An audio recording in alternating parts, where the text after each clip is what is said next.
Boa noite a todos, boa noite meus irmãos, minhas irmãs, boa noite você que está ouvindo esse devocional. Que Deus abençoe grandemente a vida de cada um de nós. Refletindo um pouco sobre a salvação, sobre a vida eterna, e refletindo como podemos alcançar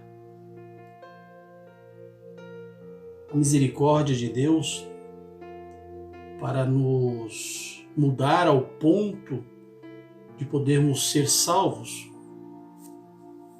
Refletindo sobre isso, logicamente, me veio Efésios, onde Paulo escreve uma carta aos Efésios, a Éfeso, e nessa carta, no seu capítulo 2, no versículo 8 e 9, Paulo nos dá o entendimento,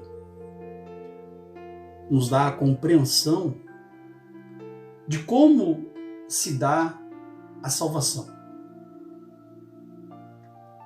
E aqui Paulo nos escreve escreve para Éfeso, lógico, mas serve para nós, para nos orientar, nos guiar, nos manter na fé.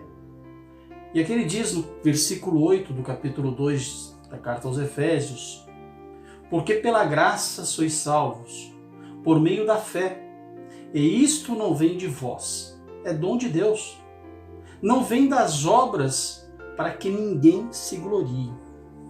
Amados irmãos,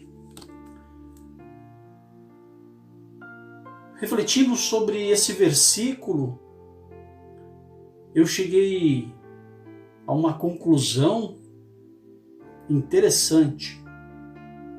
Se eu sou salvo pela graça, se eu já aceitei Jesus na minha vida, se Ele vem fazendo mudanças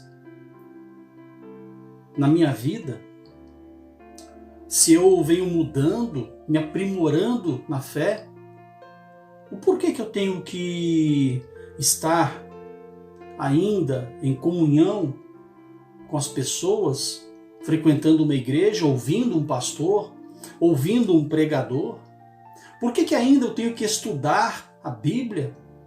Por que ainda eu tenho que estar ligado em comunhão com uma igreja?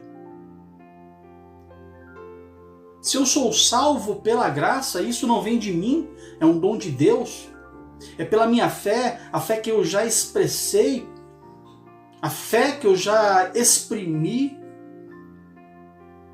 a fé que eu já confessei, que Jesus é meu único e potente Salvador. Se eu creio que através da vida, da morte e da ressurreição de Cristo, eu já sou salvo, o porquê que eu tenho que continuar examinando as Escrituras? O porquê que eu ainda tenho que continuar estudando, aprendendo, aprimorando meus conhecimentos? O porquê? E quem são os homens que me assistem nesse aprendizado? Pois se a salvação é pela graça, mediante a fé, não vem das obras, ou seja, não vem dos meus atos, não vem dos meus afazeres, o porquê que eu tenho que ainda estar em comunhão com a igreja, estar frequentando um grupo, estar ouvindo as pessoas falar sobre Jesus? E essa dúvida foi me movendo a refletir, a pensar, a examinar. É interessante Jesus Cristo dizendo: ninguém vem ao Pai senão por mim.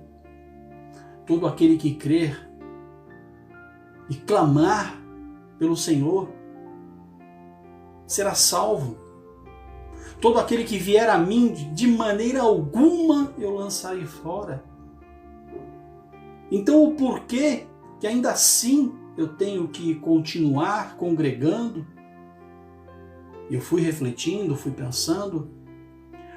A conclusão que eu chego é que é necessário para o nosso crescimento pessoal, espiritual, psicológico, essa interação com os nossos irmãos e irmãs, essa interação com a nossa família, com os nossos pastores, com os nossos irmãos obreiros, com aqueles que pregam a palavra do Senhor.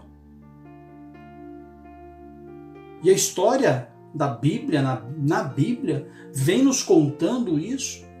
Muitas vezes Deus usa pessoas para trazer boas novas ou mesmo ordenança às outras. Não falando do Velho Testamento, mas mesmo no Novo Testamento, o que foi ordenado num dia de Pentecostes foi o nascimento da igreja.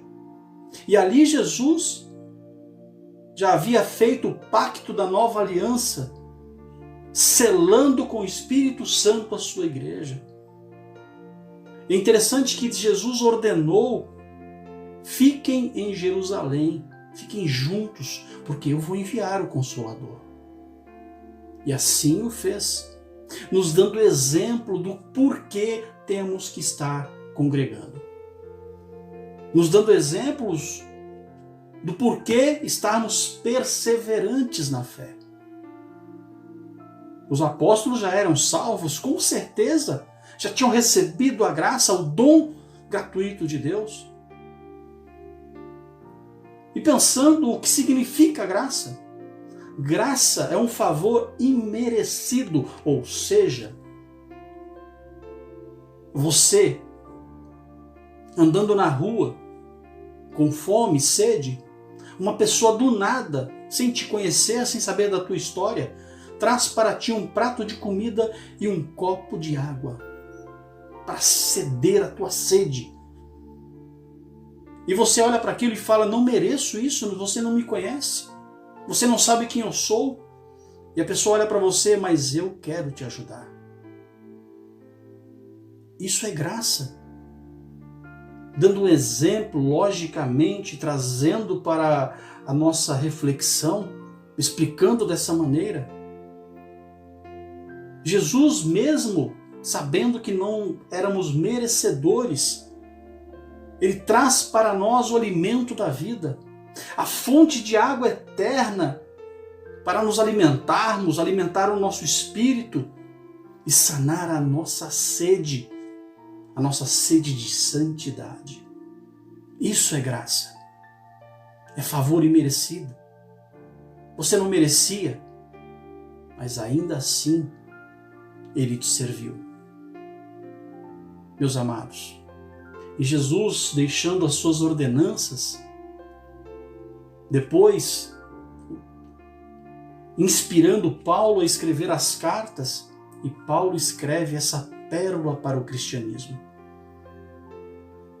nos dando a saber que essa graça não era merecida, que essa graça não vem de nós, do nosso esforço, do nosso trabalho. Então o porquê que temos que estar trabalhando, o porquê que temos que estar congregando, o porquê que temos que ouvir os nossos pastores, as pessoas que Deus encaminha para nos fortalecer espiritualmente. Porque o ser humano não é capaz de suportar as adversidades sozinho. Ninguém foi feito para viver sozinho. O grande exemplo já vem desde o início. Adão estava acompanhado dos animais, mas ainda assim faltava algo, uma companheira para andar ao seu lado, da sua espécie. Assim Deus fez Eva. E de lá para cá o ser humano nunca andou sozinho, sempre acompanhado. É interessante observar que quando Jesus dispensa os 70 discípulos, Ele dispensa de 2 em 2. Um reforça o outro.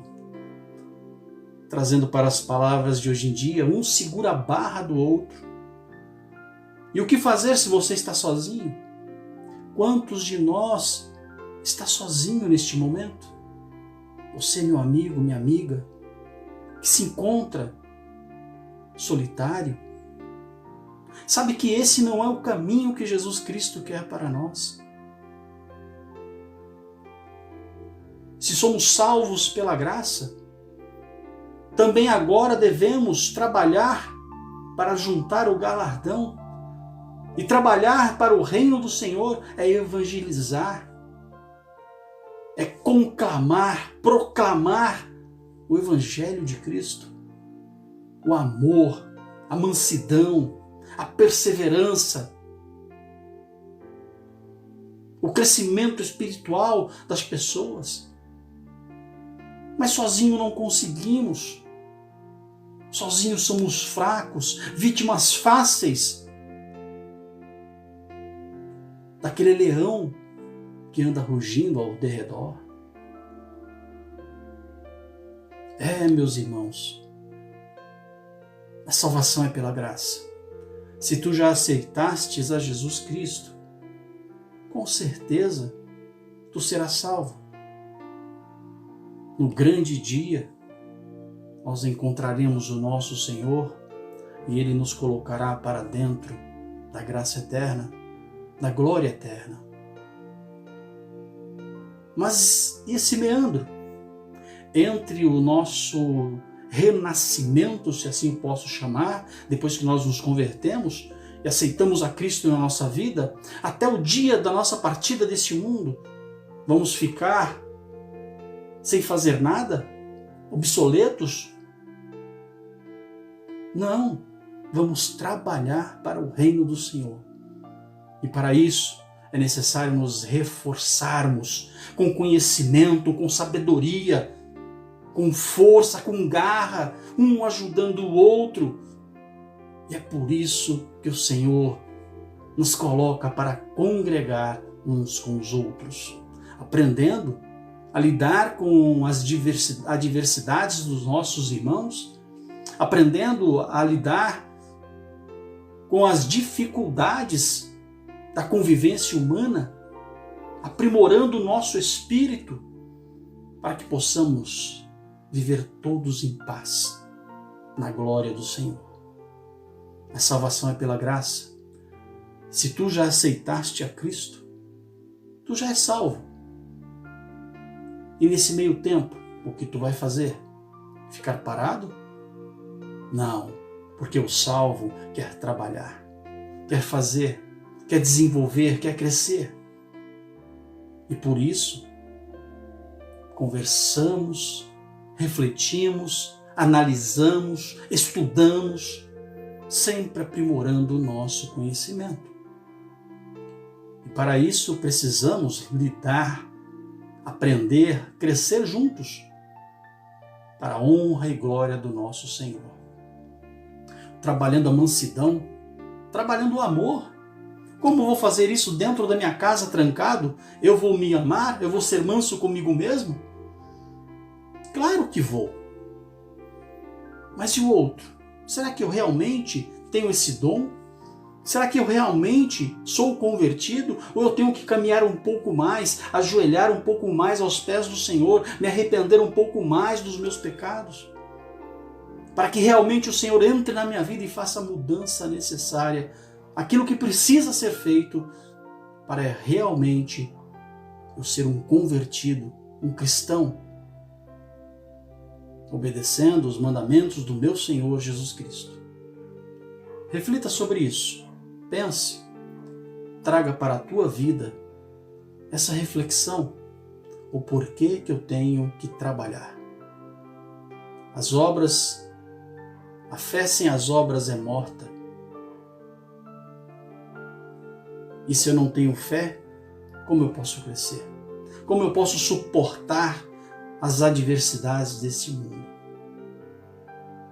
Em Cristo somos todos vencedores, pois Ele já venceu todas as etapas deste mundo, todas as dificuldades, todas as aflições, e hoje reina vivo ao lado do nosso Deus, ao lado do Pai, aliás.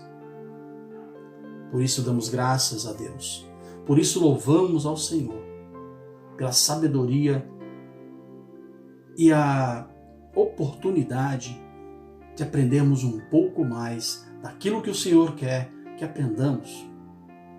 Em tudo, demos graças a Deus. Em tudo louvemos ao Senhor. Aqui, missionário Marcos Regis, falando de Atibaia, São Paulo. Se você chegou até aqui, não esqueça de curtir, compartilhar, se inscrever se não for inscrito e deixar o seu comentário embaixo é muito importante para nós.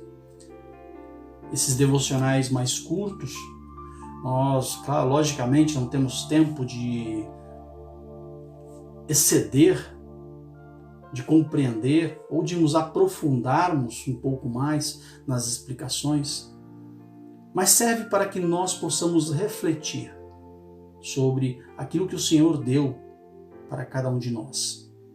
A salvação é pela graça, mas as obras são necessárias para aprimorarmos o nosso espírito e assim podemos estar prontos a entrar na glória eterna. Em tudo dai graças a Deus, que a paz do nosso Senhor Jesus Cristo esteja com todos nós. Uma boa noite e até a próxima, meus irmãos.